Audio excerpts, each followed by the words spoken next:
Well, it might have been a mere formality in terms of the 2 points, but the two invaluable points for Pakistan means now they officially have stamped their place in the semi-finals. Now, whether or not that becomes top spot or not, that also should be an inevitability with a game to come against Scotland. But as far as this game is concerned, a good fight from Namibia. You'd have to say the first 10 overs against Pakistan, they bowled decently and they put up a pretty spirited batting effort, 144 for 5 in their 20 overs. David Visa, who's familiar with all these Pakistan bowlers, got himself to 43 of 31 deliveries, a good hand from Williams and Bard, who we saw for the first time in this tournament as well. At the end, the victory margin was 45 runs. It was inevitable, but nonetheless, Namibia showed the kind of fight we had hoped they would. Welcome to Cricbuzz Live to look back at a doubleheader, particularly at this last game. I'm in the company of Simon Doull and Joy Bhattacharjya. Simon, you'd have to pat Namibia on the back for 144 for 5. There was no real due, so the Pakistan bowlers did have reasonable control of the ball, but good effort from them. Yeah, and they kept fighting. They kept going for it. I think that's the key thing. And one of the things we talked about was don't just try and bat through your 20 overs. Actually keep going for it. Try and make a statement. See how good you can be against this type of side. We saw that from Craig Williams and Stephen Bard up front. Carter Asmus, the skipper, tried everything he could in his 15 off 10 balls, and David Visa was powerful at the back end, which we know a lot about. So I think it was a really good performance in the end, barring that second half with the ball, which sort of just got away on them a little bit. They played a very good match, and they just showed that they are competitive, and you give them another year. And just remember that in next year's tournament, all 12 teams that qualified automatically qualify for the next. So they've got now a year and a bit to really build on what they've done and improve and be better next time. Yeah, lots of positives, Joy, but worry for Pakistan. Would they just look, or would they say, could we have maybe got them for about 20-25 runs less and a few key wickets to key bowlers? Look, I think they'll still be happy. They bowled well. Pakistan knew where they were going with this, and they never really call it. If you see the chase, they never really were in contention. There was not one point in this chase that he looked at and says, okay, this is dangerous. Anything can happen at this point in time. And so I feel genuinely that, if you look at it, Simon, the way the Pakistanis are playing, they're sort of ticking boxes every time they go along. Okay, now Hafiz is in a bit of form as well. Our bowlers, can they defend a total? Can they bowl well in the death? Well, they bowled a bit well in the death. So they're just ticking boxes every time they play there now. Yeah, they said. Sorry, G, you're back with us? Sorry, we just lost Gautam for a bit. The internet and the UAE, it's just playing up a little bit more. Now, you're down in Abu Dhabi, mate. Did you watch the game, or what were you doing? No, sitting here talking to you, gents. The stadium is about 8 minutes away to my left. I could still hear the roar of the Pakistani fans. Plenty of them over there. Plenty of them actually staying at the hotel where I'm staying at. And there's a nice little Belgium brewery on the ground floor. And no doubt we'll have a few celebrations in about 30 minutes' time. Good man. But yeah, I mean, just looking at Pakistan's effort there, obviously they're not going to really worry. The 2 points on the board, they've qualified for the semi-finals, but they'd want to look at the points table. Let's just confirm that from their point of view. 8 points, game to go against Scotland. Net run rate, really not going to be an issue if you put points on the board. So no one can really catch them mathematically. So sealing the semi-final spot is all important, and they'll also pretty much know that it's likely to be the semi-final in Dubai as group toppers. Yeah, it's a big win, and they get themselves into a situation. They get themselves in a situation where I think at this point in time you have to say England is the team to beat still in this World Cup, and to avoid England is something that you'd rather play England in the finals than in the semi-finals. So I think this has worked well for them. It's a great outing in the park for them. It's not, and sometimes you just need a game in there. Hafiz, it's like the last stage of ironing. You still got a few little kinks out there, and you're just doing it for the one last time to take out those little folds that are there. And I think this is one of those kind of matches where they're just trying to say, okay, let's get Hafiz into a little bit of form. let's get Hassan Ali to bowl a bit early and see if he can get wickets or something. And that's all they're doing. They're adjusting. My great thing that they've done is they didn't, while they experimented with roles a bit, they didn't experiment with the composition of the team, because I think they've onto a good thing and they're saying, okay, these are the guys. Let's give them security. Let's give them the feeling that you're the guys who are going to play this tournament for us, and we'll live or die with you guys. We'll live and die with you. Yeah, Joyce mentioned the individual creases to be ironed, but he was not completely in agreement, Simon, with the fact that in the middle of a tournament they've decided to choose the lesser of the options. But I reckon at the end of the day, they look at it and say, if we are batting first, we know what we can do, and we know that what we've done today. Yeah, look, if it's an experiment, I'm okay with it. You'd hope you win every toss, but you know that that's not going to be the case. So just in a game like this, you want to test yourself. And I think that's what they've done. They've given themselves a little bit of a test, batting first. They found out how hard it was up front, but they also figured out a way. And in some cases, like Sharjah, to me, although we saw what England did last night, that's the power that they have. I think in Sharjah, you can afford to burn a wicket or two early by going harder, because the new ball is a lot easier in general terms to face than it is later on in the piece. But in in Abu Dhabi and Dubai, I think you can conserve a little bit more and then really make up with wickets in hand later in the piece. So Pakistan have figured a little bit of that out tonight. When you look at those breakdowns of the runs scored across, what are you looking at? Abu Dhabi 8.33 run rate, boundary percentage is higher. In the T20 World Cup, it's gone down to, that was IPL, and then it goes down to 6.35. So it's tough for the in the World Cup compared to what it was like in Abu Dhabi in the IPL. But in Sharjah, it's come up a little bit, and that's because that surface has bedded in a touch more. It was a newish, they relayed the top 6 inches, so it was fairly new in the IPL. This time round, it's just a little bit more, got that more sheen to it. But Abu Dhabi's proved a little bit tougher. So you just have to figure out, how to score runs there. And scoring runs there is maybe just taking your time a little bit up front and then powering it home at the death like Pakistan did today. We also briefly mentioned Rizwan, Joy, did a bit of a Joss Butler, struggled, but importantly hung on to his wicket, realized that he could capitalize later. Happy to watch Babar bat as Babar does at the other end. And then once the 10 over mark, took charge. Yeah, look, I love innings like that, because it's all right for a guy.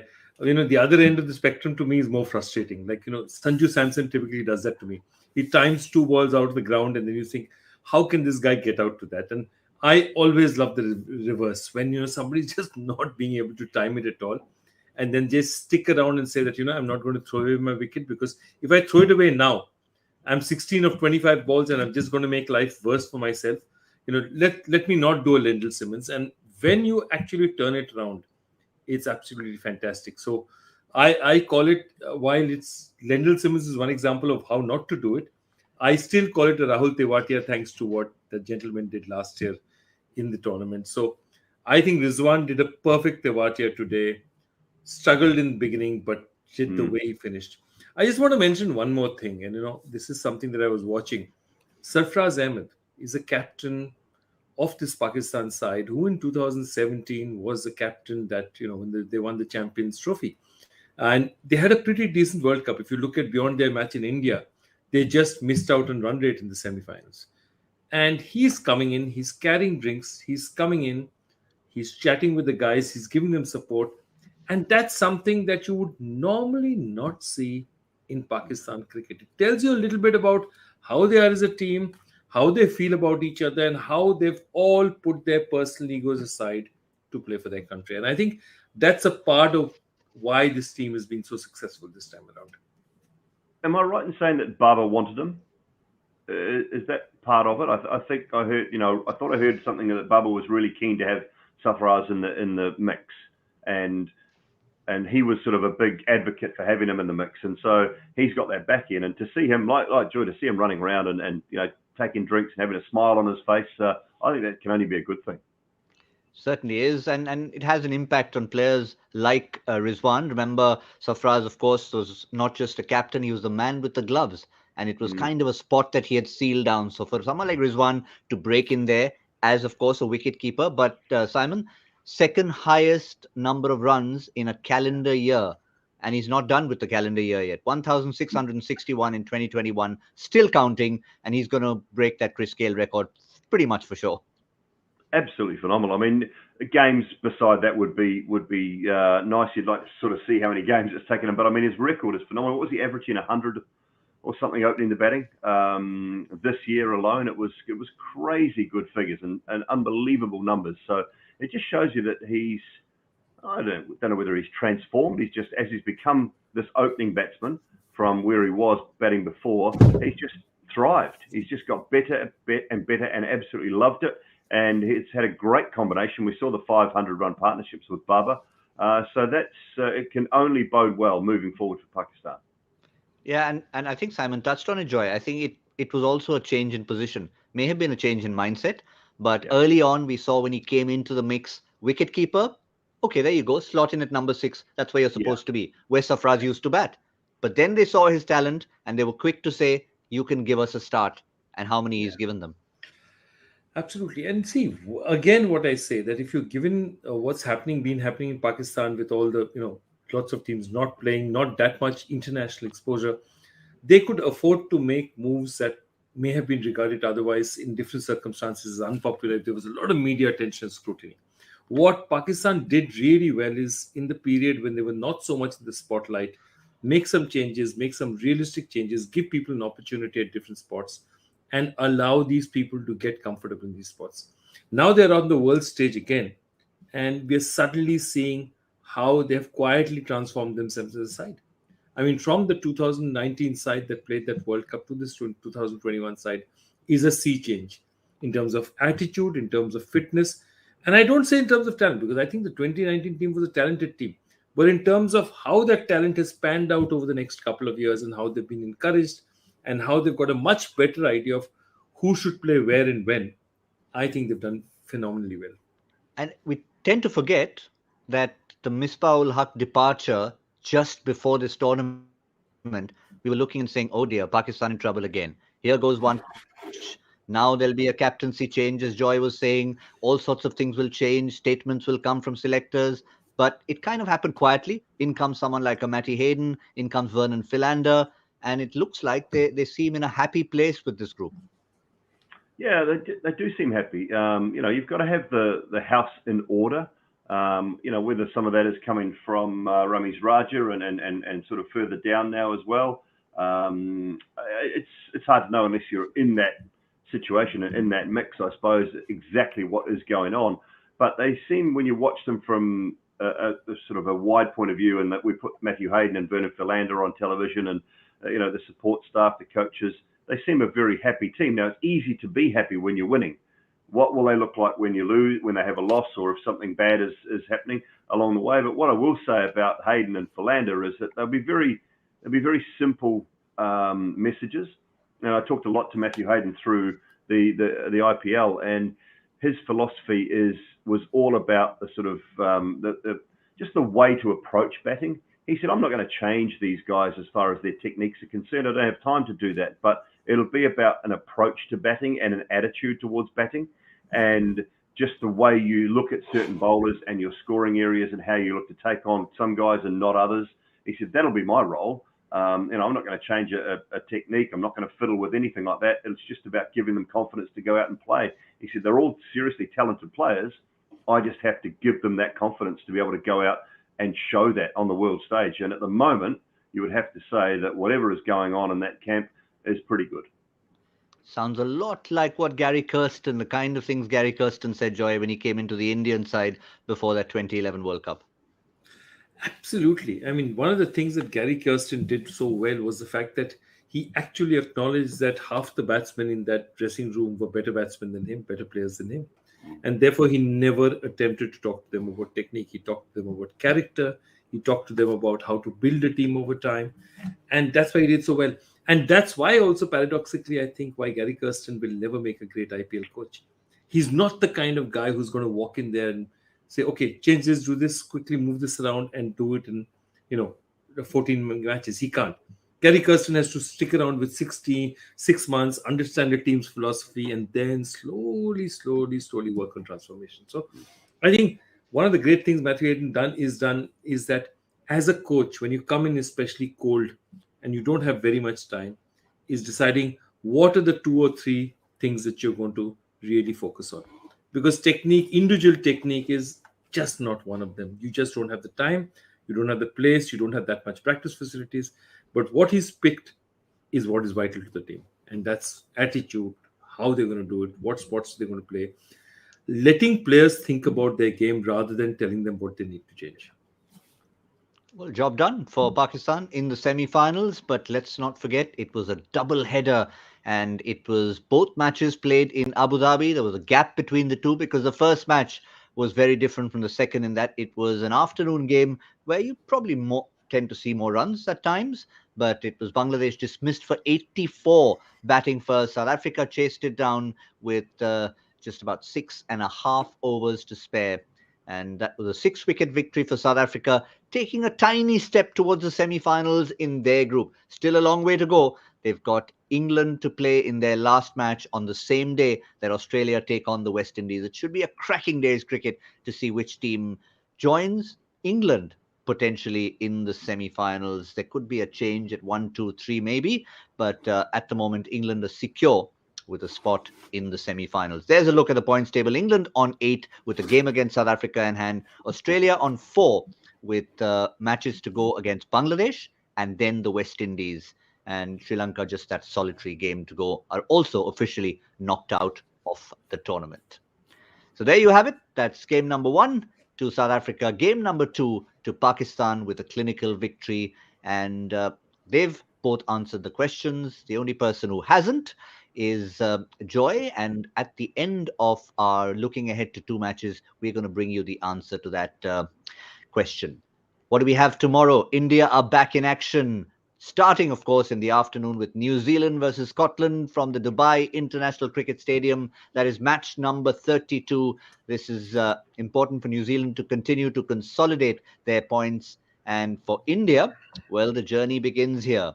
Apparently on the brink of elimination, but for them to start performing their miracles, it all starts against Afghanistan in the evening in the same stadium we saw a doubleheader today in Abu Dhabi. Let's start with New Zealand, Scotland, Joy. New Zealand have just come after that loss to Pakistan. They've started putting things right. And this is an important, really important game for them after that huge victory against India. Yeah, they are now looking forward and saying they'll probably not get too ahead of themselves because these Kiwis are smart guys. There's this one guy who's sitting with us who will tell you a little bit more about that. But they're smart guys. They're not going to get too ahead of themselves. But they will be thinking that if we get this right, we're probably going to play England in the semi-finals. So they're going to start putting the pieces in place, saying, how can we prepare ourselves best? We'll win this match. How do we win this match well? And how do we make sure we are best prepared for England? Because those are the guys realistically we're going to clash with in the semi-finals. So, is there anything else they can do in the team? Their bowling attack is Saudi Bolt. Is that what it's going to go with? Milne, I thought, did really well when coming in right here. Ish Sodhi did brilliantly for them. So, I think it's a question of who are their 5 top. Who are the all-rounders they're going to play? Who are their top 4 bowlers? Who's the guy they're going to play as their 5th bowler? I think those are the things that they're going to just sit down and say that, how do we fine-tune these things? Well, let's get Simon to answer that as we look at the New Zealand squad. Simon, first and foremost, they're not the kind of team who'll be going out and celebrating. Kane Williamson will keep them on the straight and narrow, but, it's about the process of playing a tournament, and that's what they do so well. Yeah, they do. This is a good side. I always thought they had a bowling attack that could possibly win the tournament. I was always worried about the batting side of things and the power. So chasing a small total against India was not a difficult task because the bowlers had done the job. They've developed Daryl Mitchell into an opening batsman. They've said that we want you to utilise your power, and he's a big lad, Daryl Mitchell. Hits the ball out of the park. Grew up in Perth, plays the short ball very well, likes to run at the spinners. He's a big, strong individual. So they've had that idea with Martin Guptill, who in the last little while has just been a slightly slower starter at times than he was probably 2, 3, 4 years ago. So they wanted someone at the top that could maybe just add that little bit of impetus, that little bit of power that New Zealand had lacked. Guptill's always going to keep his spot. The one they did the other day, the surprise to me the other day was leaving Tim Seifert out and having Devon Conway keep. Now, I don't mind that as long as he's done enough. And he's a part-time keeper, but kept relatively well to the spinners, up to the stumps.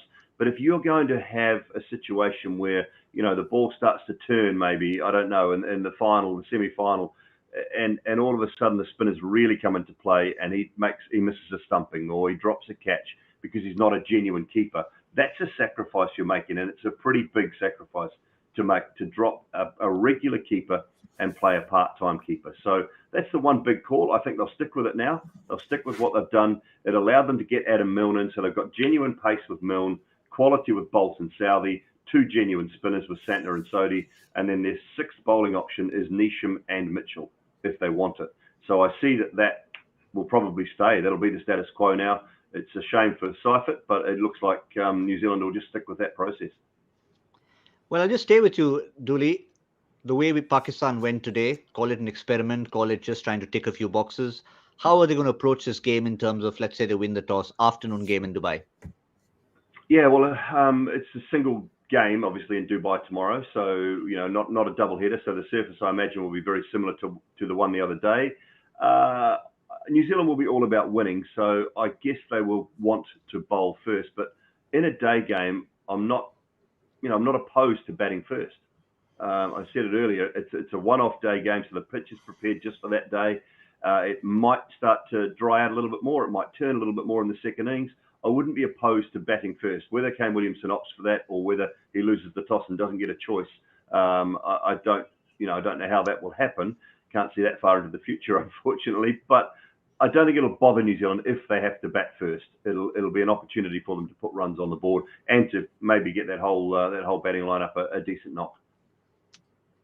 Yeah, the kind of situation you don't mind really losing, because Pakistan had to basically justify the fact that they went out and batted first. If they'd lost the toss and batted first, they could have said, well, this is what we were asked to do, so we did it. Scotland, on the other hand, like Namibia, will be just trying to find their way to show their wares, because they came up second best against Namibia. And other than that one victory that they had early on in the qualifiers, they've had a few disappointing moments, particularly Joy against the spin of Afghanistan. And New Zealand will be throwing a couple of good spinners at them. Yeah, they will. And I think, as I said, Richie Berrington, the captain, Kurtze was injured. They need to get their batting in order. I think their bowling is okay. Safian Sharif has bowled well. Wheel has bowled well. Josh Davey has bowled brilliantly. He's probably their pick of their bowlers. But that's the problem. They just need their batsmen to come to their party. It's the batsmen that have let them down rather than the bowlers. And they really, really need somebody to stand up there and make, a couple of big runs. Because they aren't a side that's going to blow away the opposition, but they have a bowling attack that can at least keep them in the game. And that's what, if the batting comes to the party. And look, you don't really need to win. For Scotland to feel that this is a good match for them, they don't necessarily need to win, but they need to compete. And just as we talked about Namibia today, they needed to compete, and they did compete. I mean, while Pakistan got a lot of pluses, Namibia also put some ticks on their boxes as well, even though they lost by 45 odd runs. And I think Scotland, that's what Scotland needs to do, say that, okay, I'll go back to my basics. There's not very much I can do. 9 times out of 10, I'm going to lose this match. But what can I do to make sure that, I'm going to be a better team every time I play this game? Yeah. And I think that's what they look at. Simon, as a member of the opposition, you can put on the Kiwi hat if you like for the moment. Is there anyone in that Scottish team that you'd say that, okay, fine, maybe just rub the chins and say, let's watch out for it, particularly in the batting order? Someone like a George Munsey, who's not quite performed as he should? Look, New Zealand will go through all the scouting. They'll go through all the scouting, properly. They won't leave any stone unturned. They won't be saying, well, let's not have a scouting meeting or a bowling meeting because it's Scotland. There's no way that they will be doing that. This side is not like that at all. And under Kane Williamson and Gary Stead, that's not something they would even consider doing. So they will look at all that top order. They will see how they play, their strengths, their weaknesses. If it's a swinging ball to the left-handers, it'll be Trent Boult. If it's the spinning ball, maybe an over of Mitchell Santner, as he did so well against India the other night. They will have every little box ticked. and they'll go through all the right processes before the game to make sure that this is not a banana skin type game for them. But having said that, Simon, I know New Zealand are all about winning games, but they'll also, like India, have to start keeping an eye on that net run rate. So they'll want to win properly. Yeah, they want to win properly, but you put yourself in a position to win properly before you go for it, and that's the key. You can't just sort of say, okay, we need to win this and up our net run rate. We've got to be in a position to be able to do that. And the bottom line is, if New Zealand win and continue to win, that Afghanistan game is going to be the one the key. So, as I said, they don't need to look too far ahead. They just need to worry about Scotland, Namibia, and then, get to that point where they just have to beat Afghanistan, providing India beat them, and see what happens from there. Yeah, so lots to look forward to. We'll only take out the calculators when the time comes. Yeah. But it is a big game. We are mentioning India, and of course, India will be up to start the first part of the second part of their campaign. It's been disappointing till now, and it can only go up from here, Joy. So this is really going to be a test for them. First and foremost, in terms of personnel, I mean, you don't tinker a winning side, but at some point you have to make sure you pick the right 11 for the job at hand, which is to win and win big. Yeah, look, I'm surprising. I mean, if I look at this lineup, first, I'll just start with the bowlers. I think they made the right change. I think bringing in Shardul, because Bhuvaneshwar has just simply been out of it. I mean, he just hasn't looked the bowler he is. And but I really, the other bowler who didn't really do much for me was Varun Chakravarti. I felt perhaps Varun Chakravarti is the kind of bowler who comes into action only when you put substantial totals, when people are really under run rate pressure. And New Zealand was never under any run rate pressure against him. So, they could afford to just bat him away. But Varun Chakravarti hasn't looked the mystery spinner that nobody can pick. And if that's not the case, then you have two excellent spinners in Ashwin and Rahul Chahar who are sitting out. And I'd really, really like to have a look at them. That's one that I'd think about. But, you can argue with equal justification whether India should be looking, being in a situation like that, whether India should say that, Varun Chakravarti just didn't have enough runs to play with. So, either way. But the question, what I want to ask you, and I'll come back to your points, Joy, and I'll bring both of you into it, is for a team in the opposition who thrive on mystery spin, they're facing Mujib day in and day out in the nets. Does that make them more qualified to take on a Varun Chakravarti? I don't think so. They're facing their own type, yes, but the Afghanistan batting lineup they play one way for mine. They only play one way. So Chakravarti's a big, a big sort of option, I think, from an Indian point of view. I didn't think he was an option to open the bowling the other night. I thought it was a genuine mistake made. You look at the matchup of Mohammad Shami against Martin Guptill, and Mohammad Shami against right-handers in general, with that brand new ball, nipping it back, nipping it away. How he did not bowl one of the first 2 overs the other night, I was astounded. When India put a miserable score on the board and they needed wickets up front, how Shami did not bowl one of the first 2 overs, it just blew me away. Because if I'm Martin Guptill and Daryl Mitchell, I'm walking out there thinking, Shami's going to be a handful. If this is just nipping a touch, Shami's going to be a handful. And when he's not throwing the ball in the first couple of overs, I'm going, we've dodged one here. We've dodged one here. So to me, that was a mistake made straight away from an Indian point of view. And I'm not saying it would have turned the game around. I'm not saying India would have won the game, but you don't face the last bloke you probably want to face. So I'll come back to you now, Joy. You've talked about Shardul being the right choice. Everyone else pretty much selects themselves unless you're thinking of a change in spin type. You've got Ashwin and Chahar on the sidelines. But come to the batting now.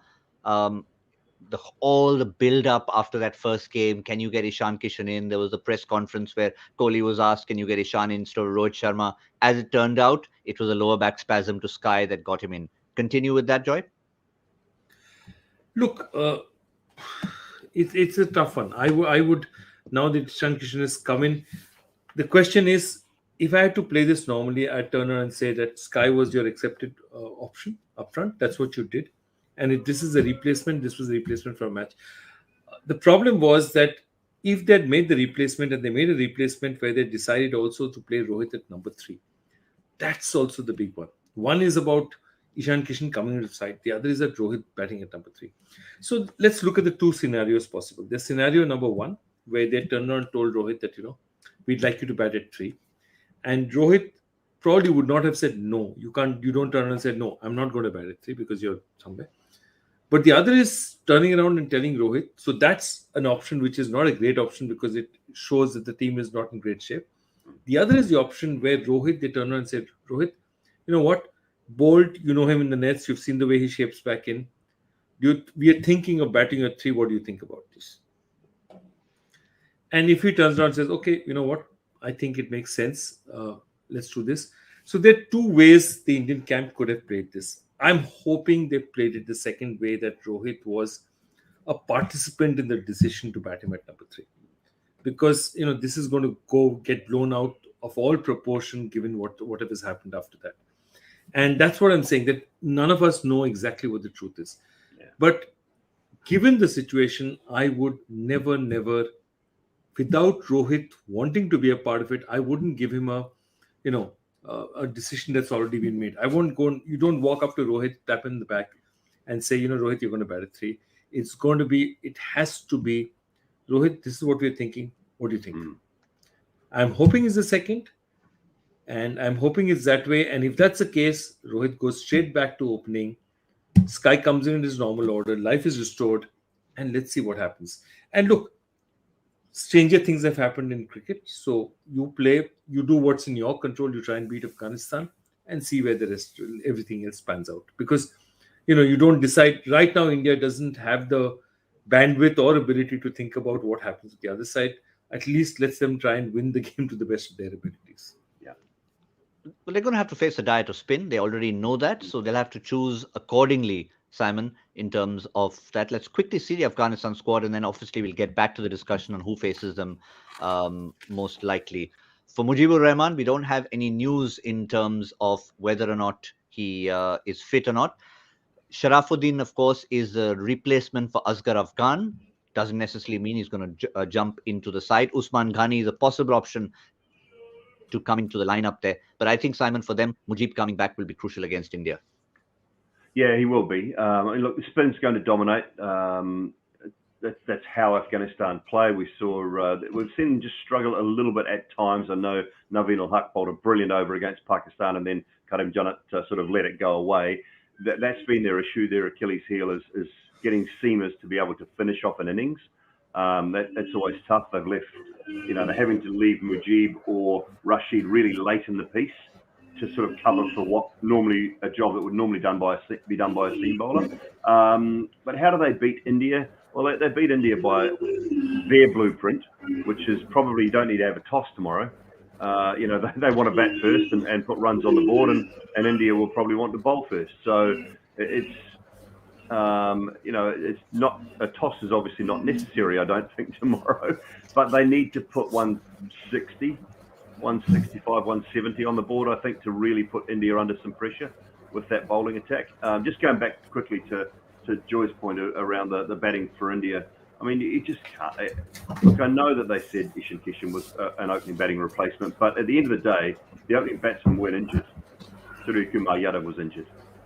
So he doesn't become an opening batting replacement. He becomes a replacement for Surya Kumar Yadav. And in any instance, I wouldn't have minded both Virat and Ishan Kishan being padded up. If India lost either Rohit or KL in the power play, Ishan Kishan goes in.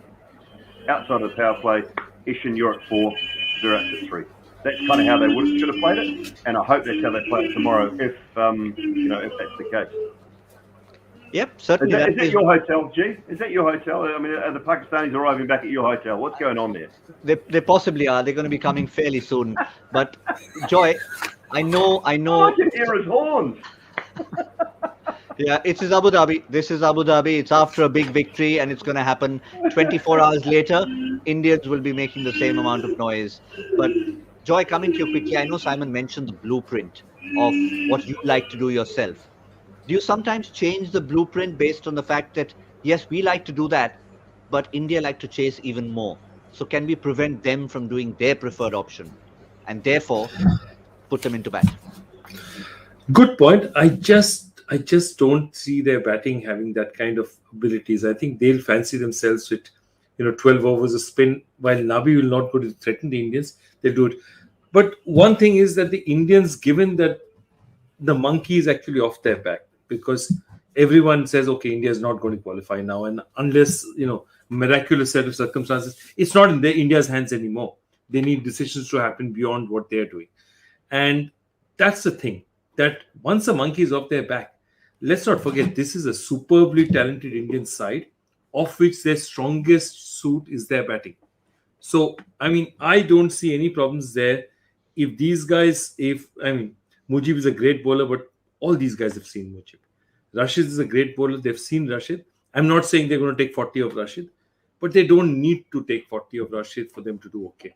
And if they are smart about it, if you target the remaining, especially the seamers of and even Nabi is not going to Nabi is not going to scare them in any stretch of the imagination. So if you go beyond Naveenul Haq and Kareem, then if you go beyond Rashid and Mujib, Naveenul Haq, Kareem Jannat, Mohammad Nabi, no Indian is losing any sleep about any of these bowlers. And they've also got the monkey off their back. Nobody's going to matter. I mean, people know that India perhaps will not qualify. So I think the way India will bat tomorrow will be a very different from the kind of pressure they carried themselves when they played against New Zealand.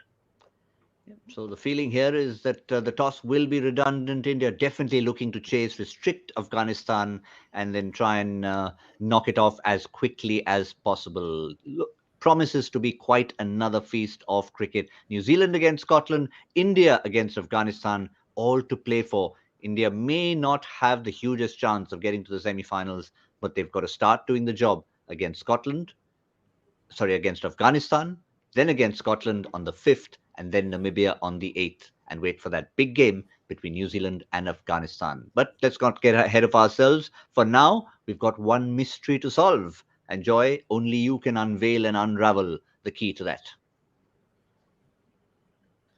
Absolutely. So the question was, which Indian cricketer in the first-class career of over 2 decades played for the following domestic teams?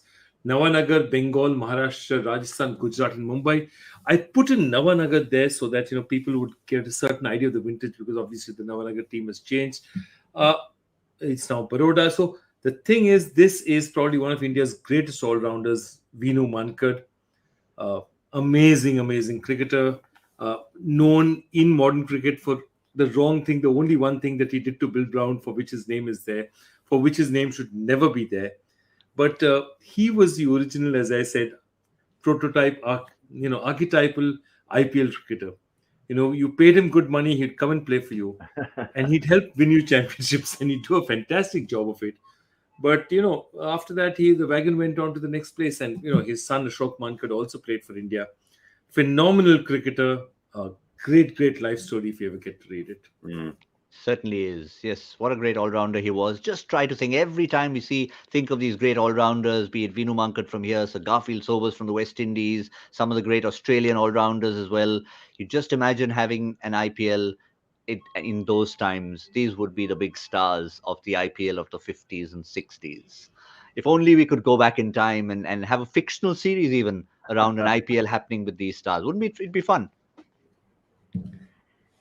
Yeah, we lost a great all-rounder this week too, didn't we? In Alan Davidson, the Australian that passed. Yeah, the Alan Davidson, I know. I used to remember him as the claw. Great fielder, left-arm bowler, that tight test, took 11 wickets, absolutely fantastic. Again, these are the legends you've grown up, and these are the legends, it's Victor Trumper's birthday today. And, you read about these cricketers, the kind of cricketers they were. And even when you not even watch them bat a ball, you have these dreams and visions of what they were. And so much of cricket is about that, just imagining what these great cricketers would have been like. Yeah, the other one, of course, was Ashley Mallett, who also passed very recently, along with Alan Davidson. But we've got a winner for today's question. Just wonder if it's someone who dug into the history books or if it's someone from that era. Well, Glenn Diabrio, I remember Glenn has answered a question in the past. Certain that name sounds familiar, not yet getting to the levels of all the names that have multiple answers to them. So well done, Glenn. And we want to see your name more often on this sheet. Maybe hashtag Cricbuzz Live. You can let us know. Tweet to us and tell us what era you actually come from. did you actually watch Vinu Mankad play? I'm being a little cheeky here, but if you did, or are even close to that, then tell us a little about it. Great all-rounder, great way to finish, great cricket to look forward to tomorrow. Doubleheader, quick reminder, New Zealand, Scotland, and then India versus Afghanistan from Abu Dhabi. We'll see all of you then. For now, after today's doubleheader, Joy, Simon, thank you very much. And to all of you who watched, thank you for joining. This is Cricbuzz Live.